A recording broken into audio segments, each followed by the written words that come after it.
شرور أنفسنا ومن سيئات أعمالنا من يهده الله فلا مضل له ومن يضلل فلا هادي له أشهد أن لا إله إلا الله وحده لا شريك له وأشهد أن محمدا عبده ورسوله. Hadirin para jemaah subuh yang dimuliakan Allah, alhamdulillah kajian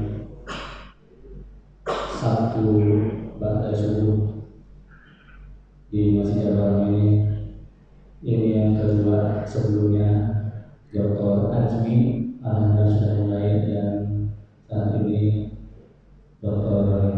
Hasani Ahmad Said alhamdulillah sudah. Perlu kami ketahui bahwa untuk kajian di Masjid Jabaran ini yang kami sampaikan bahwa untuk Ahad minggu pertama kajian Riyadhus Shalihin, Sabtu ke 3 dan Riyadhus Shalihin dan Sabtu ke 4 ini silakan ya. Alhamdulillah kita sudah mulai. Tidak berpanjang waktu, mari kita sama-sama dengarkan, ikuti kajian yang akan disampaikan oleh Ustaz Dr. Hasani Ahmad Said waktu dan tempat dipersilakan. Assalamualaikum warahmatullahi wabarakatuh. Assalamualaikum warahmatullahi wabarakatuh. Innal hamdalillah nahmaduhu wa nasta'inuhu wa na'udzu billahi min shururi anfusina wa min sayyiati a'malina may yahdihillahu fala mudilla lahu wa may yudlil fala hadiya lahu. Ashhadu an la ilaha illallah wa ashhadu anna Muhammadan 'abduhu wa rasuluhu la nabiyya wa la rasula ba'dahu. Allahumma salli wa sallim ala sayyidina Muhammadin wa ala alihi wa sahbihi ajma'in. Ilahi anta maqsudi wa ridhaka matlubi, a'tini mahabbataka wa ma'rifatak. Qalu subhanaka la ilma lana illa ma 'allamtana innaka antal alimul hakim.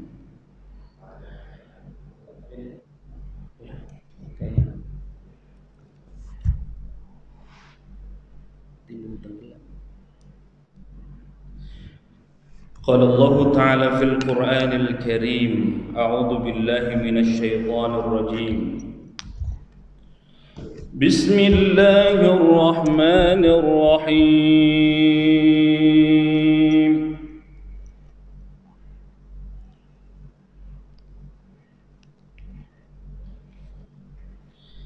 الحمد لله رب العالمين الرحمن الرحيم مالك يوم الدين إياك نعبد وإياك نستعين اهدنا الصراط المستقيم صراط الذين أنعمت عليهم غير المغضوب عليهم ولا الضالين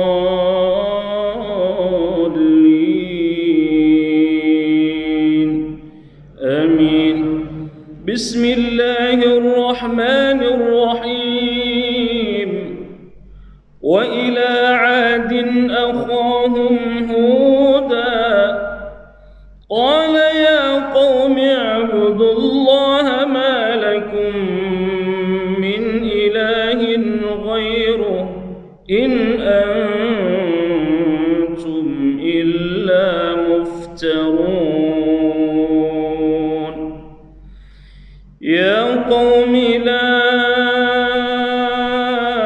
أسألكم عليه أجرا إن أجري إلا على الذي فطرني أفلا تعقلون.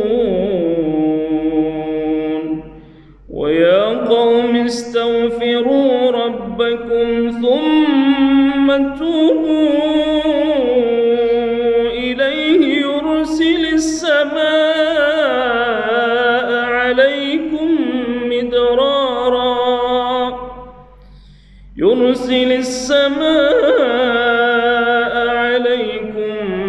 مدرارا ويزدكم قوة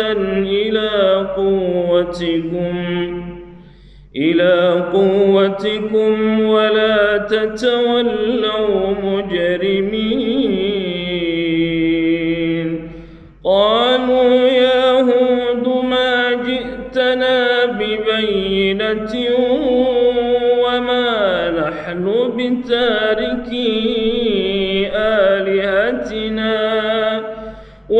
نحن بتاركي آلهتنا عن قولك وما نحن لك بمؤمنين صدق الله العظيم وصدق رسول الله الكريم ونحن على ذلك من الشاهدين والشاكرين والحمد لله رب العالمين.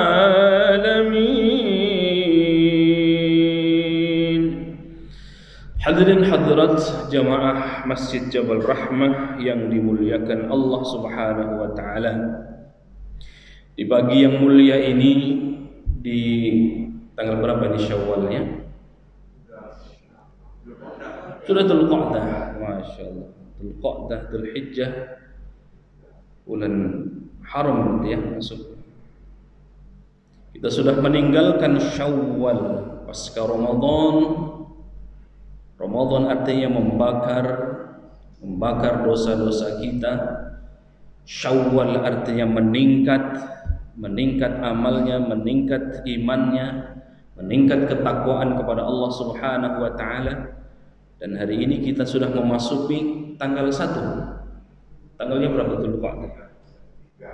Sudah tanggal 3. Berarti kurang dari 2 bulan lagi kita akan lebaran lagi. 10 Dzulhijjah ya. Berarti 1 bulan 5 hari atau 1 bulan 7 harian kira-kira ya. Baik Bapak sekalian yang dimuliakan Allah Subhanahu wa taala, puji syukur malah kita panjatkan kehadirat Allah Subhanahu wa taala atas limpahan karunia. Alhamdulillah, nikmat Allah begitu besar, nikmat Allah begitu agung, tidak pernah henti-hentinya Allah berikan kepada kita. Nikmat sehat wal afiat, nikmat iman dan Islam, dan ini yang paling berharga buat kita.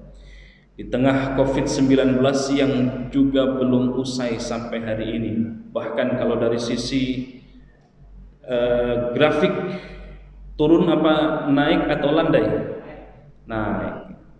Karena sekarang sudah social distancingnya sudah tidak dijaga lagi. Jalan-jalan bukan hanya zona merah, tetapi sudah banyak yang zona hitam, bukan hanya hijau. Hijau sudah aman. Kalau dulu kan zona hijau, kuning, merah. Nah sekarang ada zona hitam. Wah, ngeri itu ya. Ya apapun itu, mudah-mudahan Allah berikan kesehatan kepada kita. Yang memberikan sakit adalah Allah, yang memberikan penyakit adalah Allah, yang memberikan virus adalah Allah. Kita kembalikan semuanya kepada Allah Subhanahu wa taala dengan terus kita menjaga social distancing, PSBB dan lain sebagainya, menjaga kebersihan kita. Ini nikmat yang luar biasa. Di tengah COVID-19, mungkin di tempat-tempat yang lain masih online via daring. Di tempat ini bahkan sudah 2 kali. Kalau khutbah Jumat sudah beberapa kali, ya. Di sini libur juga Jumatan. Oh sudah 4 kali. Berarti 7 kalinya off di rumah masing-masing. Masya Allah.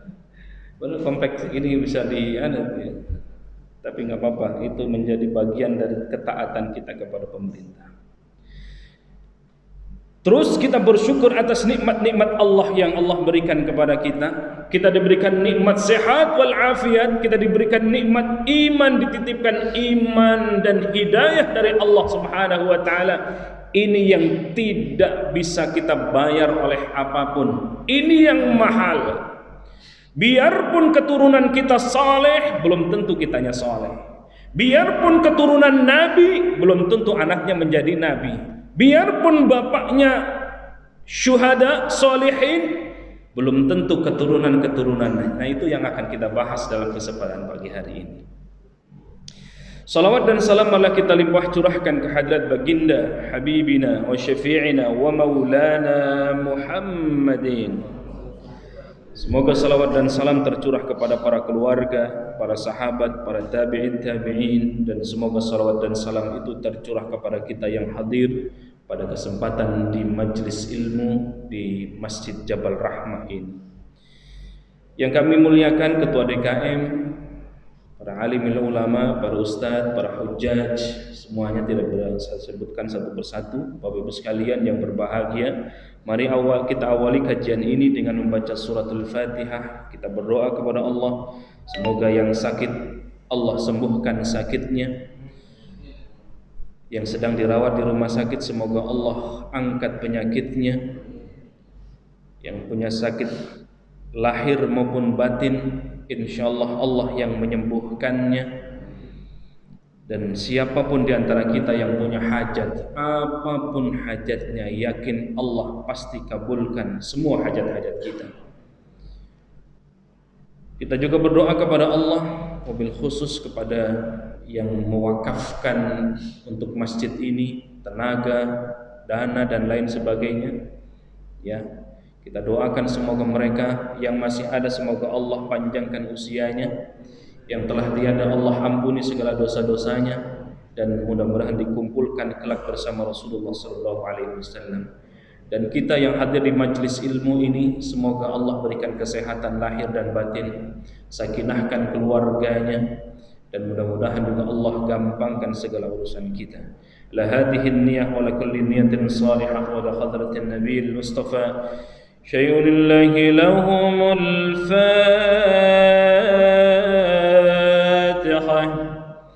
أعوذ بالله من الشيطان الرجيم بسم الله الرحمن الرحيم الحمد لله رب العالمين الرحمن الرحيم مالك يوم الدين إياك نعبد وإياك نستعين اهدنا الصراط المستقيم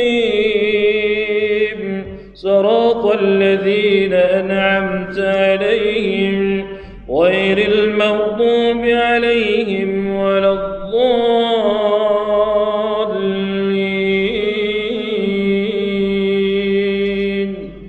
آمين.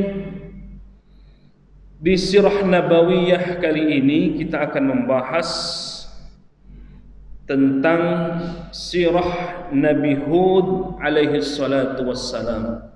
Nabi Allah Adam, Idris, Nuh. Hari ini kita membahas Nabi Hud. Berarti baru 4 kali pertemuan gitu. Dan dalam waktu yang singkat satu pertemuan dibahas satu Nabi, insyaallah. Paling tidak kita hanya mengingatkan saja sejarahnya. Sesungguhnya kita sudah belajar dari masa ibtidaiyah sampai sekarang. Bahkan di rumah kita masing-masing saya kira ada buku-buku sejarah Nabi dari dulu sampai hari ini. Bapak sekalian yang dimuliakan Allah Subhanahu wa taala, mari kita urai kisah Nabi Hud dari Al-Qur'an dan sejarah Rasulullah, sejarah para nabi dan rasul-rasulnya Allah Subhanahu wa taala. Bapak sekalian yang berbahagia, Nabi Hud dari sisi silsilah, dari sisi keturunan atau dari sisi nabi yang wajib kita ketahui, itu urutannya berarti Adam, Idris, Nuh, Hud, berarti keempat ya. Kalau Nabiullah Nuh alaihi salatu wassalam, kalau dalam sejarah itu dikatakan antara tahun 2450 sampai 2320 sebelum Masehi, atau dalam sejarah rentang panjangnya dakwah nabi yang terlama adalah Nabiullah Nuh alaihi salatu wassalam. Berapa tahun? Kehidupannya 750 tahun. Wow, ada yang sampai segitu tuh usianya. Subhanallah. Ini yang terlama. 950 tahun, bukan 700. 900, hampir 1000 itu ya. Kalau Khairil Anwar itu aku ingin hidup 1000 tahun lamanya. Hampir 50 tahun lagi tuh. Nabiullah Nuh alaihi salatu wassalam dakwahnya Masya Allah lama, panjang, dan itu pun antara 80 atau kurang dari 100 pengikutnya. Selama itu ya dakwah. Kalau di sini kan begitu diumumkan ada pengajian, Masya Allah penuh semua, kecuali yang disilang-silang. Dakwahnya 950 tahun, pengikutnya Masya Allah sedikit pengikutnya, tidak terlalu banyak. Nah, pasca Nabiullah Nuh alaihi salatu wassalam, baru kemudian Allah mengutus Nabiullah Hud alaihi salatu wassalam. Pasca Nabiullah Nuh alaihi salatu wassalam, semuanya beriman kepada Allah. Kenapa? Karena yang musyrik, karena yang ingkar, yang tidak beriman kepada Allah, yang tidak beriman kepada Nabiullah Nuh alaihi salatu wassalam, semuanya hancur lebur diterjang badai tsunami terbesar abad itu. Nah, pertanyaannya begini, ini yang tadi saya singgung di awal. Yang tersisa itu soleh semua enggak? Soleh semua. Beriman kepada Allah semua tidak? Beriman kepada Allah semua. Kenapa sepeninggalan Nuh ada kemudian kaum yang bernama kaum Ad, lalu kemudian Allah utus Nabiullah Hud?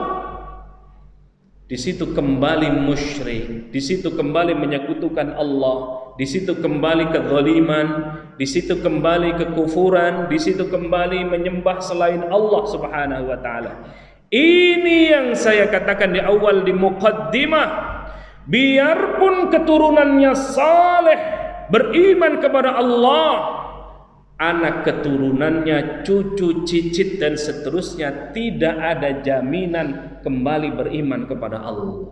Betul?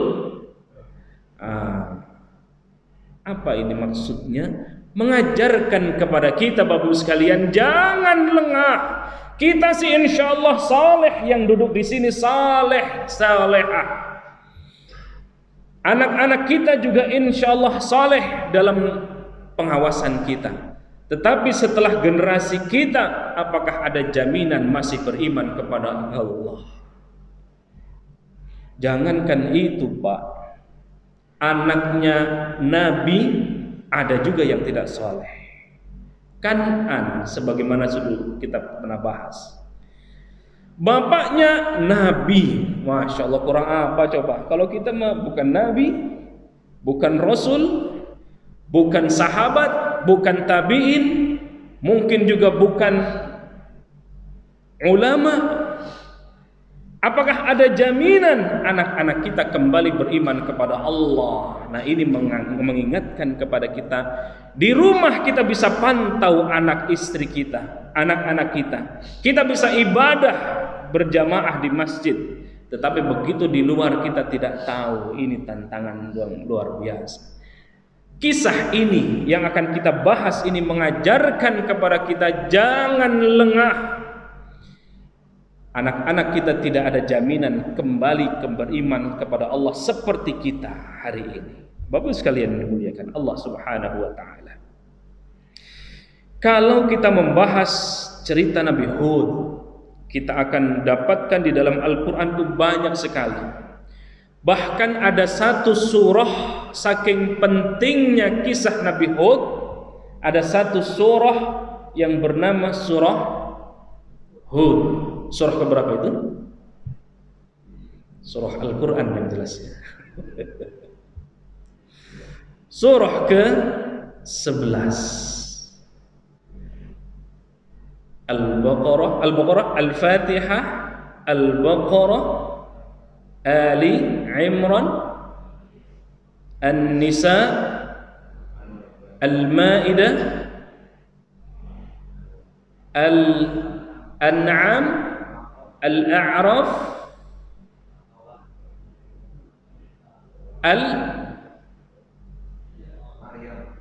Maryam baru,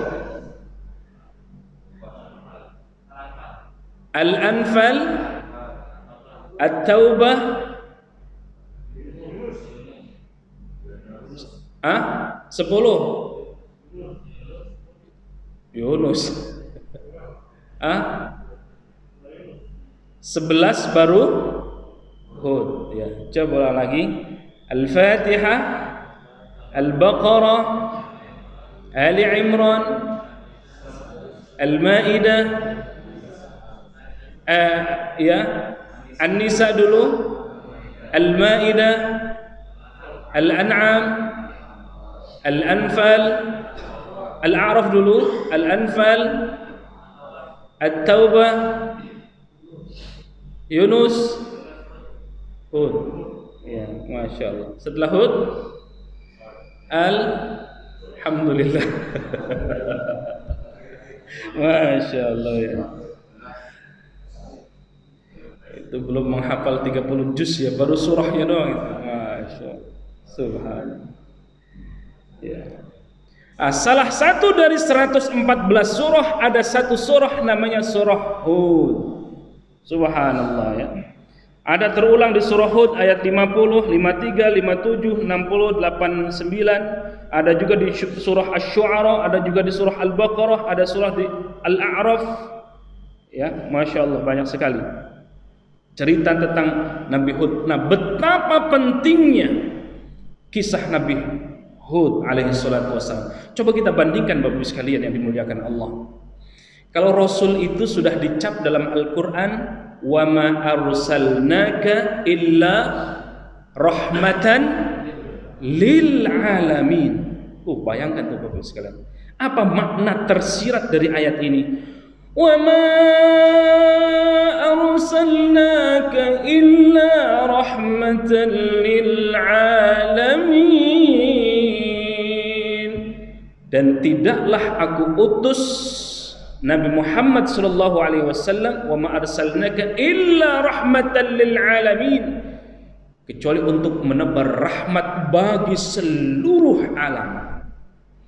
Ini yang membedakan antara Nabiullah Muhammad sallallahu alaihi wasallam dengan nabi-nabi yang lain. Apa bedanya? Kalau nabi-nabi yang lain itu diutus hanya untuk umatnya saja. Kalau Nabi rahmatan lil alamin. Maka Quran itu, saya sering mengatakan ke mahasiswa, bukan hanya dominasi untuk muslim saja. Bukan hanya hudal lil muttaqin. Di ayat yang lain, syahrul ramadhan alladzi unzila fihi al-Quran hudan linnasi wa bayyinatin minal huda wal furqan. Coba bayangkan, hudan linnas, bukan hudan lil muttaqin. Memang di ayat 2 Al-Baqarah hudan lil muttaqin, dzalikal kitab la raiba fihi hudan lil muttaqin. Di ayat yang lain hudan linnas. Jadi petunjuknya itu bukan hanya untuk umat muslim saja, tetapi lil alamin, linnas, siapapun yang bernama manusia, maka petunjuk Al-Quran itu akan mengetuk hati-hati siapapun. Kalau Nabiullah Nuh diutus oleh Allah untuk umatnya saja, Nabiullah Idris alaihi salatu wassalam diutus untuk umatnya saja, begitupun dengan Nabiullah Hud alaihi salatu wassalam diutus oleh Allah untuk umatnya saja. Kaum Hud namanya kaum Ad, ya. Maka dalam sejarah misalkan Sirah Nabawiyah Jalaluddin di Ibnu Katsir itu, paling tidak kaum Ad pertama ada pada masa Nabiullah Nuh, Kaum Ad yang kedua ada pada masa Nabiullah Hud alaihissalatu wassalam. Apa maknanya? Setiap nabi pasti diberikan ujian yang terberat, dan ujian terberat itu sesungguhnya menunjukkan kualitas dari nabi itu sendiri. Nabi Muhammad sallallahu alaihi wasallam, subhanallah, masya Allah, diutus oleh Allah untuk lil alamin, bukan hanya untuk satu kaum, bukan hanya untuk orang Arab. Meskipun Al-Quran menjelaskan inna anzalnahu Qur'anan Arabiyyah, sesungguhnya kami menurunkan Al-Quran dengan berbahasa Arab. Tetapi nabinya tidak diutus hanya untuk orang Arab saja, tetapi diutus untuk lil alamin. Ini juga yang menunjukkan kualitas bahwa Nabiullah Muhammad sallallahu alaihi wasallam ujiannya berat. Kalau nabi-nabi yang lain diutus hanya untuk umatnya saja, Nabiullah Hud untuk kaum Ad saja. Baik, sekalian dimuliakan Allah Subhanahu wa taala. Dari sisi silsilah, dari sisi nasab, di antara kita ini ada nggak yang hafal sampai, kalau tradisi-tradisi di Timur Tengah itu Bapak sekalian, paling tidak punya 7 nasab itu yang kita hafal, yang kita tahu. Kita kadang-kadang sudah 3 saja sudah payah itu. Saya namanya Hasani bin Ahmad bin Sa'id. Nah setelah itu udah nggak tahu lagi itu. Ada di antara kita yang tahu sampai 7 turunan? Coba tradisi itu di bin siapa, bin siapa. Termasuk juga Nabiullah Hud. Nabiullah Hud, kaumnya namanya kaum Ad, negeri namanya Ahqaf, masya Allah subur, makmur, luar biasa ya. Dari sisi keturunannya, subhanallah ya. Dari sisi silsilahnya, coba kita lihat silsilah dari Nabiullah Hud alaihi salatu wassalam. Nasabnya, nama lengkapnya Hud bin Abdullah bin Rabah bin Al-Khulud bin Ad bin Aus bin Iram bin Sam bin Nuh. Ketemu tuh sekian banyak generasi. Hidupnya periodenya 2450, ini menurut ahli sejarah, 2450 sampai 2320 sebelum Masehi. Berarti berapa tahun itu? 2450 sampai 2320 sebelum Masehi. Ada yang kuat matematikanya? Ya. Ratusan ya. Masih di atas usianya Nabi Muhammad SAW. Perkiraannya itu antara 2400 sebelum Masehi. Kaumnya namanya kaum Ad. Tempat diutusnya namanya Ahqaf. Nah, kira-kira di daerah Yaman ini. Ada yang pernah ke Yaman? Saya belum pernah ke sana. Nah, dikuburkannya di Hadramaut. Jadi sesungguhnya kalau ada Habib-Habib itu sesungguhnya bisa jadi ada garis keturunan dari Nabiullah Hud alaihissalatu wassalam. Terulang dalam Al-Quran 7 kali kata Hud. Bahkan di versi yang lain ada juga yang lebih. Kalau kita buka Mu'jam Al-Mufahras di Al-Fadhil Quranil Karim karya Syekh Fuad Abdul Baqi, kata Hud itu terulang 7 kali di dalam Al-Quran. Bahkan menjadi satu surah tersendiri di antara 114 surah, namanya surah Hud. Mari kita buka Bapak sekalian. Di surah Hud ayat, kita buka saja misalnya yang tadi saya baca, ayat 50. Bismillahirrahmanirrahim. Wa ila 'adin akhahum huda qala ya qaumi i'budullaha ma lakum min ilahin ghairuh in antum illa muftarun. Wa ila 'adin akhahum huda, dan kepada kaum Ad kami utus saudara mereka yang bernama Hud. Jadi Hud diutus oleh Allah Subhanahu wa taala untuk kaum Ad. Pasca dari dakwah Nabiullah Nuh alaihi salatu wassalam, semuanya beriman kepada Allah Subhanahu wa taala. Semuanya beriman kepada Nabiullah Nuh alaihi salatu wassalam. Begitu sepeninggal Nabi Nuh alaihi salatu wassalam, tidak ada jaminan keturunannya saleh, cicitnya saleh, dari sisi generasinya saleh. Begitu turun temurun ternyata kembali tidak beriman kepada Allah. Hari ini kita saleh, jangan juga bersenang hati, karena bisa jadi keturunan-keturunan kita, subhanallah, na'udzubillah min dalik, kalau memang ada model seperti itu. Nabiullah Nuh kurangnya apa beriman kepada Allah? Doanya enggak kurang, meminta kepada Allah agar anaknya tidak tersesat. Tetapi ternyata sejarah membuktikan Kan'an, anak putra kandung dari Nabiullah Nuh alaihi salatu wassalam, ternyata juga tidak beriman kepada Allah.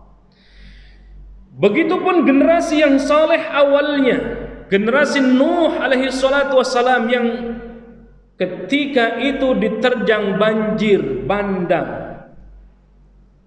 tidak ada yang selamat kecuali yang beriman kepada Allah dan beriman kepada Nabiullah Nuh alaihi salatu wassalam. Tetapi generasi berikutnya tidak ada menjamin, tidak ada jaminan kembali beriman kepada Allah Subhanahu wa taala. Bapak sekalian dimuliakan Allah Subhanahu wa taala. Wa ila 'adin akhahum Hud qala ya qaumi i'budullaha ma lakum min ilahin ghairuh. Seruan yang sama, hampir yang sama dengan Nabiullah Nuh. Seruan yang sama seperti Nabiullah Idris alaihi salatu wassalam. Hud juga menyeru kepada kaumnya untuk u'budullah, beribadahlah kepada Allah. Apakah itu masih berlaku untuk kita? Masih, Bapak sekalian yang dimuliakan Allah Subhanahu wa taala. Bahkan kata Allah, "Wa ma khalaqatul jinna wal insa illa liya'budun." Tidaklah aku ciptakan jin dan manusia kecuali hanya beribadah, menyembah kepada Allah Subhanahu wa taala. Jadi ini rupanya misi Allah Subhanahu wa taala menjadikan manusia. Misinya apa? Misi beribadah kepada Allah Subhanahu wa taala. Fasilitasnya silakan ada duniawi. Kalau usia umat Rasul antara 60 sampai 70, baina 60 wa 70, betapa ruginya kalau di usia yang Allah berikan itu antara 60 sampai 70 tahun itu, separuhnya misalnya duniawi, separuhnya ukhrawi, itu sudah bagus. Tapi ada yang sudah di akhir-akhir usia 40 tahun ke atas juga duniawinya masih kuat, ukhrawinya sangat sedikit. Naudzubillah min dzalik. Padahal semuanya itu adalah untuk ukhrawi, untuk ibadah kepada Allah. Kendaraannya bisa jadi dunia, tetapi dunia kita pakai untuk beribadah kepada Allah. Kita bekerja niatkan ibadah kepada Allah, jadilah ibadah. Bahkan Masya Allah di dalam agama kita, hubungan suami istri yang tadinya haram ketika belum nikah, begitu sudah nikah kata Nabi, engkau menikah itu menyempurnakan agamamu. Masya Allah. Yang tadinya belum sempurna dengan menikah menjadi sempurna. Pegangan Masya Allah menjadi ibadah. Cium kening istri menjadi ibadah. Hubungan suami istri menjadi ibadah. Subhanallah. Ladang apa yang tidak sedemikian hebat? Kalau kita tidak niatkan dengan ibadah, maka rugilah kita. Duduk di sini bisa jadi ada yang niatnya karena Allah, ada yang mungkin bisa jadi ada keterpaksaan, mungkin ada yang niat-niat yang lain, tidak ada yang tahu. Tetapi niatkan semuanya ibadah karena Allah Subhanahu wa taala. Kalau sudah diniatkan ibadah kepada Allah, u'budullah. Jangan sekali-kali menyekutukan Allah, jangan sekali-kali ingkar kepada Allah, jangan sekali-kali tidak menyembah kecuali menyembah kepada Allah. Tuhan, kalau umatnya Nabi Nuh alaihi salatu wassalam, Tuhannya adalah batu, sesembahan mereka. Kalau Tuhan abad modern saat ini bisa jadi terlalu banyak, bahkan melampaui dari Latta, Uzza, Manat, Hubal. Kalau zaman Nabi itu, Nabiullah Hud juga Tuhannya terbatas. Umatnya menyembah kepada batu-batu itu. Tetapi Tuhan hari ini di abad modern terlalu banyak. Bisa jabatan, bisa uang, bisa jadi sosial media. Ya, Masya Allah.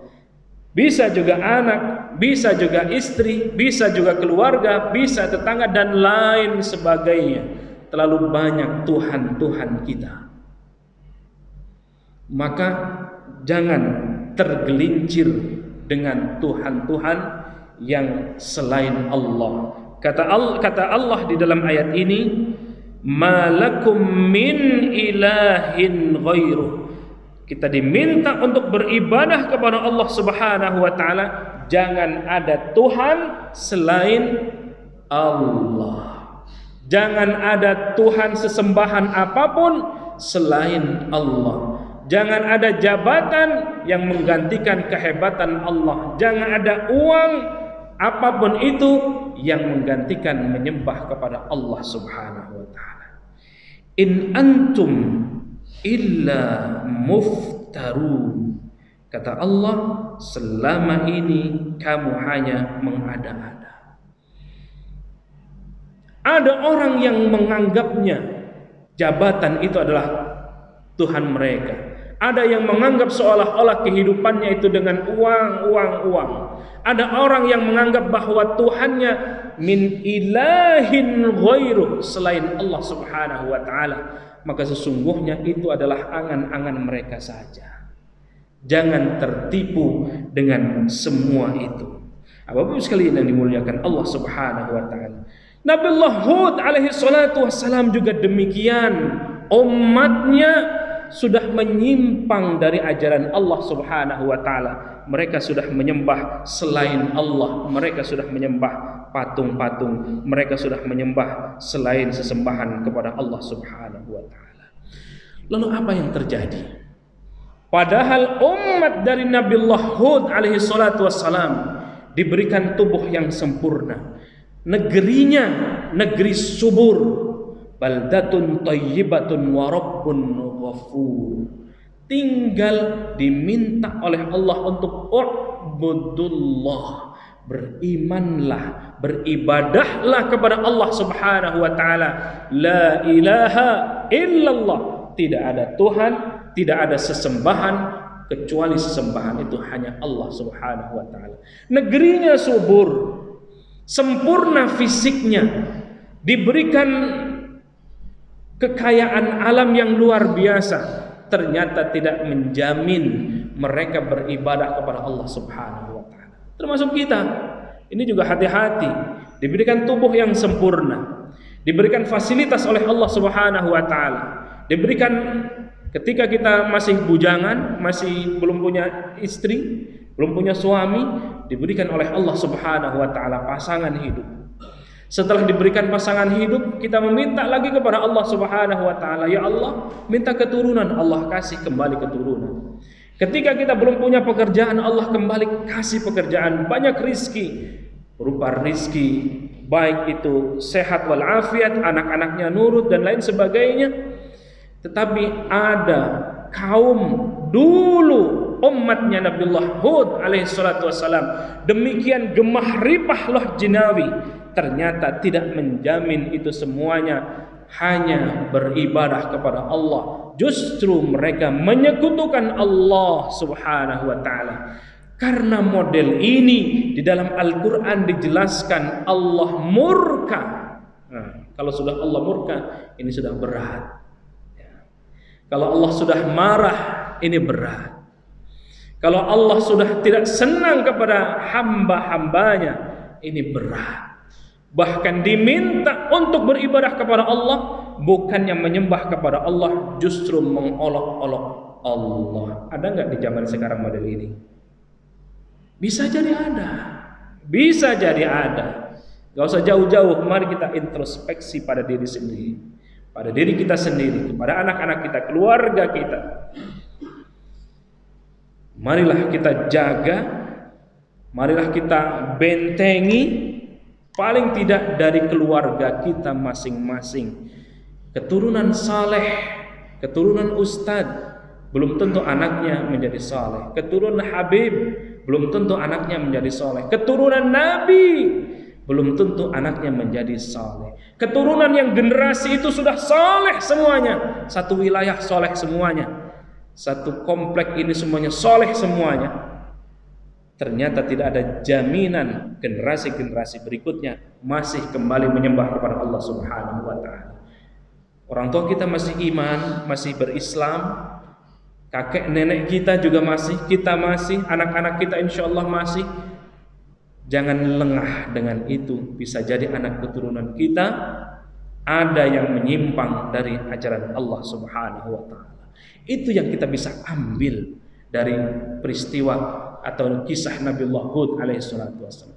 Ketika sudah menyimpang dari ajaran Allah, Bapak sekalian yang dimuliakan Allah Subhanahu wa taala, Allah pun murka. Apa murkanya Allah Subhanahu wa taala? Kita lihat di ayat berikutnya. Ya qaumi la as'alukum alaihi ajra in ajriya illa 'ala alladhi fatarani afala ta'qilun wa ya qaumi astaghfiru rabbakum thumma tubu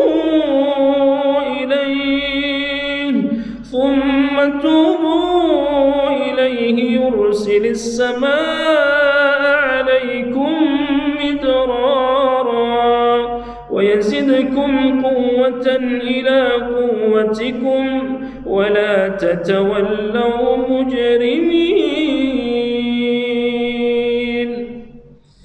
Bapak sekalian yang dimuliakan Allah Subhanahu wa taala, karena umat dari Nabiullah Hud alaihi salatu wassalam tidak beriman kepada Allah, tidak menyembah kepada Allah, justru melakukan kekufuran, justru melakukan ingkar kepada Allah atas nikmat-nikmat Allah. Allah berikan negeri yang subur, Allah berikan nikmat yang luar biasa. Diminta oleh Nabiullah Hud untuk menyembah kepada Allah, justru Nabiullah Hud diejek. Hud, kamu sudah gila ya, kamu sudah sinting ya Hud. Kami ini ya atas kami sendiri, kerja kami sendiri. Melimpahnya alam ini karena kami yang mengolahnya, tidak ada kaitannya dengan Allah, kira-kira begitu. Kalau ada negara yang model itu, tinggal tunggu kehancurannya. Yang lagi ramai sekarang RUU HIP, Rancangan Undang-Undang Haluan Ideologi Negara. Sudah Pancasila, tidak ada umat Islam yang menolak Pancasila. Ada nggak yang menolak Pancasila? Rasanya semua menerima Pancasila, karena di dalam ajaran Pancasila ada ketuhanan, ada kemanusiaan, ada keadilan. Itu semuanya ajaran Quran. Wa ilahukum ilahu wahid, ketuhanan yang maha esa. Kemanusiaan yang adil dan beradab, ini misi kemanusiaan, sama seperti misi Al-Qur'anul Karim. Keadilan, bahkan kata adil pun itu hanya ada dalam bahasa Quran, kemudian diserap dalam bahasa lain. Adil, keadilan, kerakyatan yang dipimpin oleh hikmah, kebijaksanaan dalam permusyawaratan perwakilan, musyawarah syura, itu juga bahasa Al-Quran. Keadilan sosial bagi seluruh rakyat Indonesia, adil, itu juga kata dari Al-Quranul Karim. Tidak ada yang menyimpang. Lalu kemudian ada yang ingin merubah, ingin mengamandemen Trisila, apalagi Ekasila dan lain sebagainya. Sudahlah, itu sudah selesai. Mari kita sama-sama membangun bangsa ini. Terlalu banyak juga kasus-kasusnya. Gak usah lagi memunculkan kasus baru, kira-kira begitu. Ya, COVID-19 dananya juga katanya tidak tahu kemana. Jangan sampai peringatan-peringatan itu ada orang-orang yang sudah berani menghina Al-Quran, menghina Allah dan lain sebagainya muncul, masya Allah, di sosial media itu. Ya, bikin karikatur Nabi Muhammad SAW, lagu Aisyah diparodikan dengan yang tidak semestinya dan lain sebagainya. Ya, hujatan-hujatan, ujaran-ujaran kebencian terhadap agama muncul. Ya, ajaran sholat dijadikan parodi dan lain sebagainya. Mudah-mudahan itu tidak mendatangkan bala dari Allah Subhanahu wa taala. Nabiullah Hud alaihi salatu wassalam, umatnya diberikan negara yang subur, diberikan makmur, masya Allah, sempurna fisik umatnya, tetapi masih tidak beriman kepada Allah Subhanahu wa taala, bahkan menantang Nabiullah Hud alaihissalatu wassalam, silakan datangkan bala, silakan datangkan azab, karena kami tidak takut dengan semua itu. Tuhan kami hanya sesembahan kami itu. Tidak, bukanlah sesembahan kami itu adalah Allah Subhanahu wa taala. Kalau ada pribadi model itu, ada kecongkakan model itu, pelajaran Nabiullah Nuh alaihissalatu wassalam, umatnya tidak ada yang tersisa. Yang tersisa hanya orang-orang yang beriman. Tidak ada yang tersisa. Begitupun dengan Hud alaihissalatu wassalam, mereka tidak belajar terhadap nenek moyangnya, generasi Nabiullah Nuh alaihissalatu wassalam. Hud kembali terulang, kaumnya tidak beriman kepada Allah Subhanahu wa taala. Lalu apa yang terjadi? Allah menurunkan bala. Apa balanya? Yursilis samaa alaikum midrara. Di ayat ini dijelaskan, atau di ayat beberapa ayat yang lain juga dijelaskan. Allah menurunkan angin topan. Dikira 7 hari 7 malam, awalnya dilanda kekeringan yang luar biasa. Kekeringan melanda. Dikiranya gumpalan awan itu berupa hujan, ternyata angin yang kencang. Kalau sekarang angin kencang itu apa itu bahasa? Puting, di atas puting beliung. Kalau puting beliung kecil, tornado. Mungkin lebih lagi dari itu. Nah, ini terjadinya bukan kalau puting beliung atau tornado kan paling beberapa menit atau tidak berjam-jam. Kalau ini yang menimpa umatnya Nabiullah Hud alaihissalatu wassalam yang tidak beriman kepada Allah, 7 hari 7 malam. Wow. 7 hari 7 malam. Bukan hanya tornado, mungkin di atas tornado apalagi. Angin yang sangat kencang dan anginnya itu panas. Anginnya panas. Inilah yang membuat porak-poranda karena mereka tidak beriman kepada Allah Subhanahu wa taala. Bapak sekalian yang dimuliakan Allah Subhanahu wa taala, ini sekelumit kisah Nabiullah Hud. Tentu kalau tidak diuraikan satu persatu tidak akan selesai.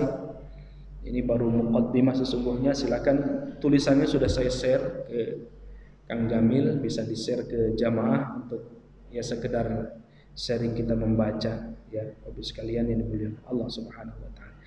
Ini saja yang bisa saya sampaikan, mudah-mudahan mengingatkan kita kembali akan memperteguh keimanan kepada Allah Subhanahu wa taala, memperkuat ketakwaan kepada Allah Subhanahu wa taala. Jangan sekali-kali tergelincir dengan tidak menyembah kepada Allah. Jangan sekali-kali tergelincir terhadap bisa jadi kekayaan, bisa jadi jabatan, bisa jadi anak, bisa jadi yang lain-lain itu. Bukannya kita mendekatkan kepada Allah Subhanahu wa taala, tetapi justru menjauhkan kita kepada Allah Subhanahu wa taala. Hari ini kita sudah 4 bulan kurang lebih diuji dengan COVID-19. Yakin ujian Allah itu kepada orang yang beriman, dan ini sering saya sampaikan, sering mengingatkan diri saya pribadi dan kepada kita semua. Tidak ada satupun ujian dari Allah kepada orang yang beriman kecuali ujian itu ingin mengangkat derajat orang-orang yang beriman. Mudah-mudahan COVID-19 ini juga ingin mengangkat derajat kita orang-orang yang beriman kepada Allah, ingin mengangkat derajat kita, dan bukannya kita menjauh dari Allah, tetapi justru semakin mendekat kepada Allah Subhanahu wa taala. Akhirul kalam, wabillahi taufiq wal hidayah wal afu minkum. Wassalamualaikum warahmatullahi wabarakatuh. Jadi jemaah dari kita simak mengenai perkataan dari Ustaz untuk hari ini lebih jemaah yang akan menanyakan hal-hal yang berkaitan dengan Nabi Hud tadi. Kami persilakan yang pertama Pak Ustaz Badri, silakan langsung. Waalaikumsalam warahmatullahi wabarakatuh. Menambahkan kalau beliau jangan tanya. Nabi Ibrahim alaihissalam diabadikan di Allah. Karena dalam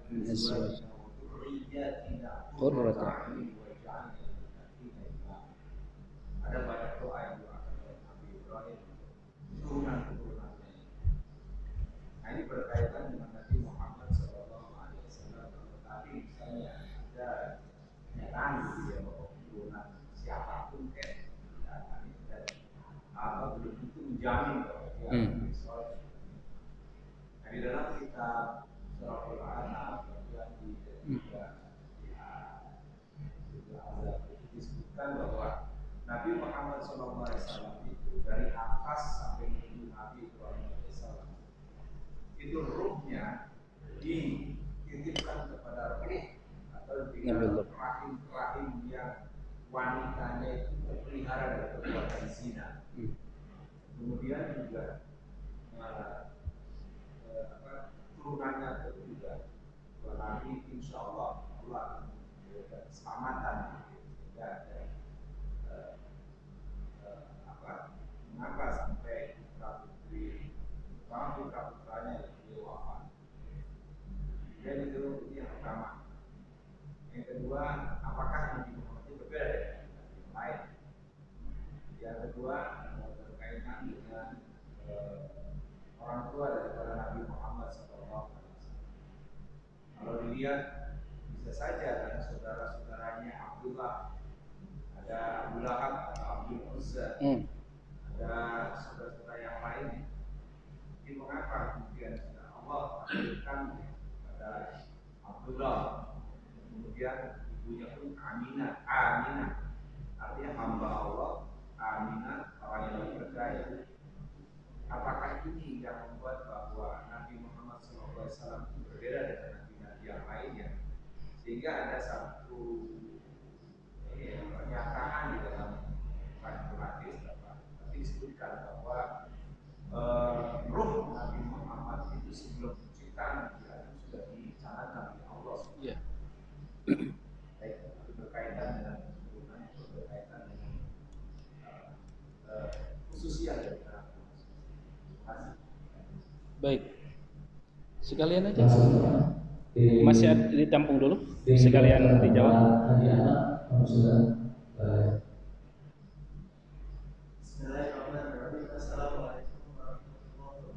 Waalaikumsalam warahmatullahi. Terima kasih atas kesempatannya mempelajari sirah nabawiyah, berarti kan mengimplementasikan pada diri kita sejauh mana egoisme kita itu menjadi pemberkahan Allah. Karena umatnya para nabi tidak terselamatkan karena dosa. Kemudian keluarga kita yang terdekat sudah kita didik, sudah kita awasi, tetapi juga tidak searah dan sepemikiran dengan kita yang dianggap salah. Terima kasih. Assalamualaikum warahmatullahi wabarakatuh. Waalaikumsalam. Ya, cukup 2 atau masih ada satu lagi ibu-ibu barangkali? Ya. Mungkin jam 15 Oh ya baik. 10 menit lagi berarti ya. Baik, Bapak sekalian yang dimuliakan Allah, ada doa yang sangat populer dan ini juga tercantum di dalam Al-Qur'an. Rabbana hab lana min azwajina wa dhurriyyatina qurrata a'yun waj'alna lil muttaqina imama. Ada riwayat yang mengatakan siapa yang membaca doa ini maka anak-anaknya terjaga dari menjadi keturunan-keturunan yang soleh dan solehah. Doa ini Bapak sekalian dimuliakan Allah Subhanahu wa taala sebagaimana tadi yang ditanyakan. Betapa hebatnya Rabbana hablana. Ini sesuatu kekhawatiran bukan hanya untuk generasinya saja, tetapi generasi ini bisa jadi generasi ke bawahnya terus sampai umatnya Nabi Muhammad SAW sampai hari ini. Bahkan doa itu kita abadikan, diabadikan dalam Al-Quran dan doa kita masih panjatkan. Agar apa?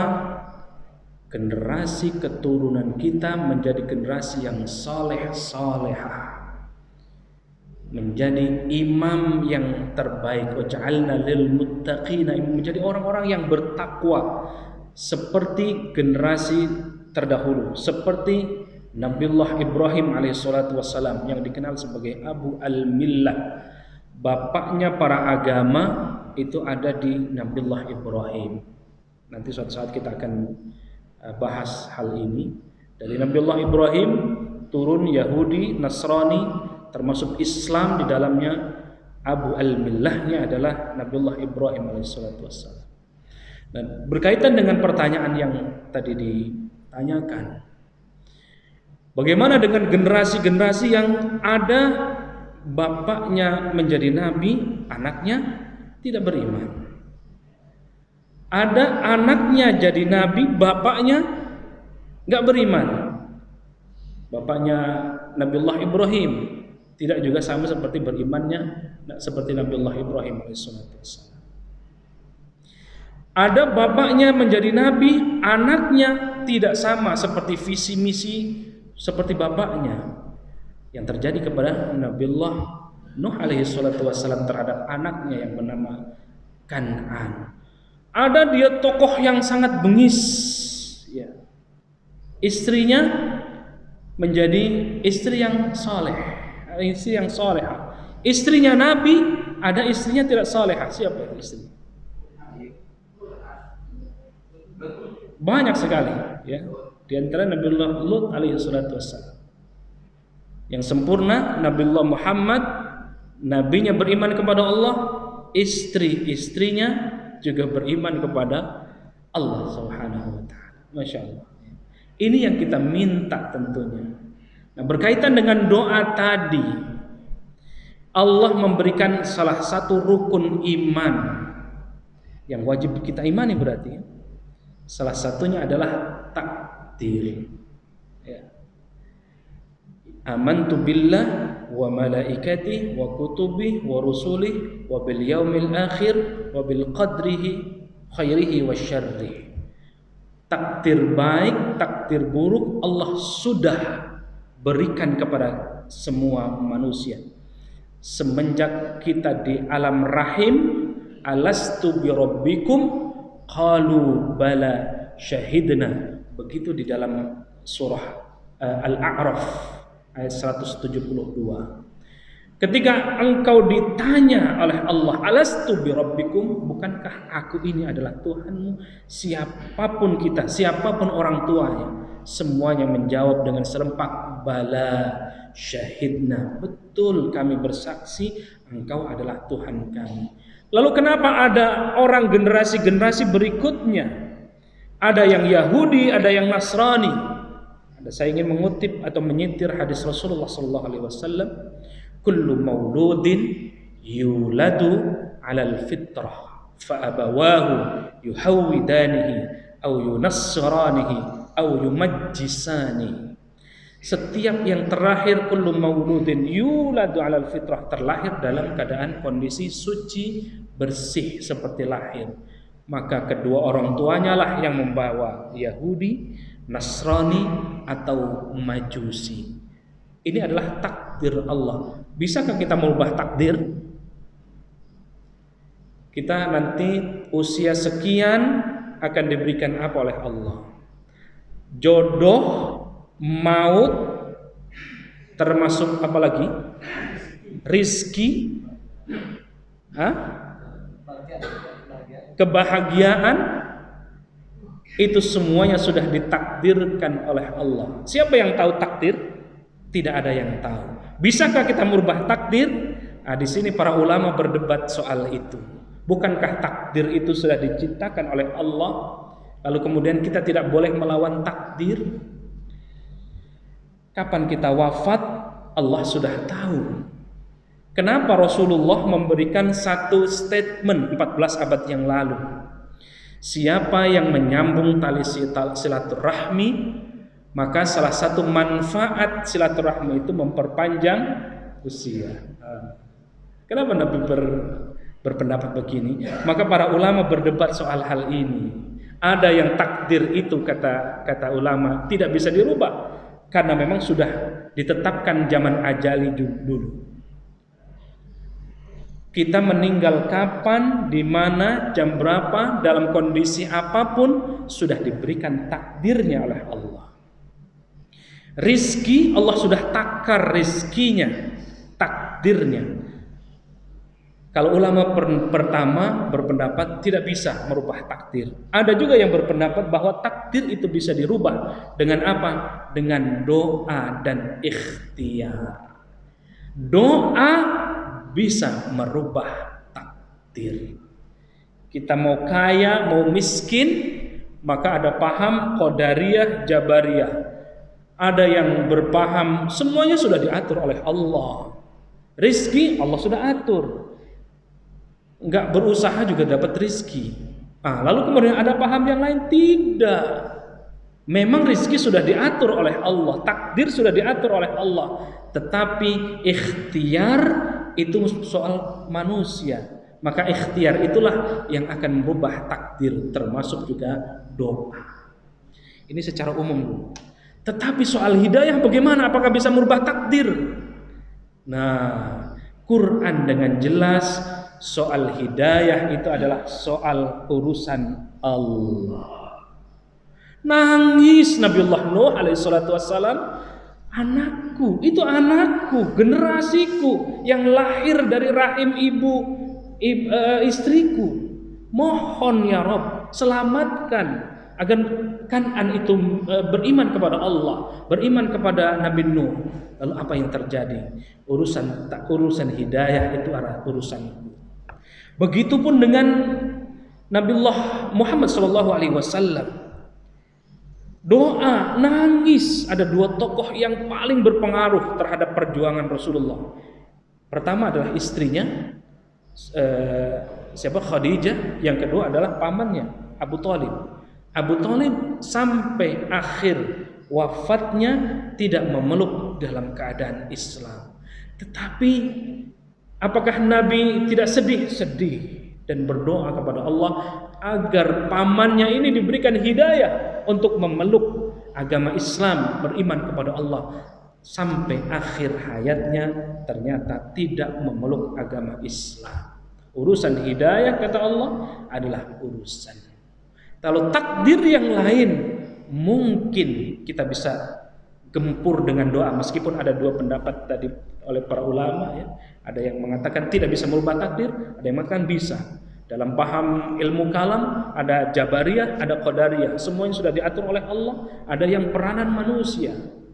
Semuanya itu tentu Allah yang memberikan kuasa kalau soal hidayah. Lalu bagaimana dengan ibunda dari Rasulullah?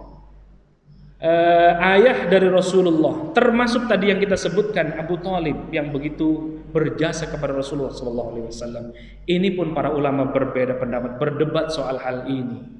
Ada yang mengatakan soal fatrah sebenarnya sudah diulas dalam berbagai para ulama, para ustadz, para kiai sudah mengulas tentang ini.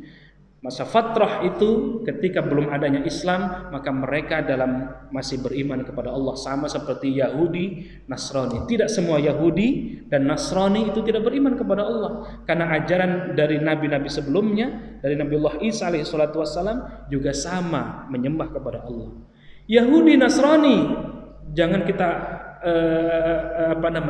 bayangkan seperti Yahudi Nasrani seperti sekarang ini. Dulu Yahudi Nasrani atau yang dikenal dengan Ahlul Kitab juga sama, Tuhannya hanya Allah Subhanahu wa taala. Dalam hal ini saya berpendapat atau berpandangan terhadap ulama yang mengatakan bahwa ibunda dan ayahanda dari Rasulullah termasuk juga Abu Thalib itu diberikan syafaat oleh Rasulullah SAW. Jangankan mereka, kita semuanya asal ada titik keimanan kepada Allah Subhanahu wa taala, maka kelak akan diberikan syafaat oleh Rasulullah SAW. Apalagi tadi disebutkan syaraful ana, Masya Allah, maulid berjanji, subhanallah, itu indah, itu menjelaskan tentang hal itu. Yang kedua tentang apa tadi? Yang pertanyaan kedua. Ya, implementasi. Kita ditangkap egois. Iya. Tentang egois. Perintahnya kita hanya meminta kepada anak keturunan kita untuk menyembah kepada Allah. Ya. Di awal atau ketika di muqaddimah saya jelaskan agar hati-hati tidak menjamin generasi kita saat ini beriman kepada Allah, generasi-generasi berikutnya, atau misalnya komplek Villa Dago ini, ya mungkin 80 atau 90%, 80-an ya. Ada jaminan untuk sekian ratus tahun ke depan? Tidak ada jaminan. Maka bentengi dari sekarang, ajarkan kepada anak-anak kita akidah yang benar. Wallahu a'lam bishawab. Sudah lewat dari 6.15, yang benar dari Allah, yang salah atas ketaifan diri saya pribadi. Tentu untuk mengurai satu sejarah kisah Rasul dalam waktu 1 jam tidak akan cukup, tetapi paling tidak ini memberikan muqaddimah saja. Tulisannya sudah saya share, bisa nanti didiskusikan bersama. Akhirul kalam billahi taufiq wal hidayah wal afu minkum. Assalamualaikum warahmatullahi wabarakatuh. Waalaikumsalam. Alhamdulillah, kita sudah selesai. Mari pada kita teruskan tingkatkan keimanan, ketakwaan agar kita dan anak-anak cucu kita tetap istiqomah beribadah kepada Allah dan beriman kepada Allah. Demikian, bila taufiq wal hidayah. Assalamualaikum warahmatullahi wabarakatuh. Panitia sudah menyiapkan makanan yang disiapkan di Sahih. Demikian, bila taufiq wal hidayah. Assalamualaikum warahmatullahi wabarakatuh. Masih bisa syuruh?